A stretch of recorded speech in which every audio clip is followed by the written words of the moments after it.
Kaya pala ganito ang naging resulta ng kapalaran ko. Kasi alam ng Diyos na kaya ko. Sa edad kong to, napagod na akong magmadali. Kaya lahat ng ginagawa ko ngayon, ini-enjoy ko na lang. Siguro sa dami na rin ng aking pinagdaanan, napagtanto ko na ang buhay ay mas malawak at mas mahiwaga pa sa mga problemang dumarating sa buhay natin. Tumatanda na tayo, baka sa kakahabol natin sa masagana at maayos na buhay, ay hindi na natin nai-enjoy ang buhay. Baka nabubuhay na lang tayo dahil nape-pressure tayo sa sasabihin ng ibang tao.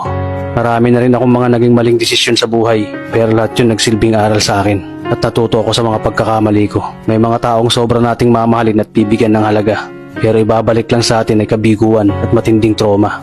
Kaya wag nating lilingunin ng mga taong tulad nila dahil mas payapa kapag hindi ka na interesadong malaman pa kung ano pang balita sa kanila. At wag mong idepende ang sarili mo sa kahit kanino.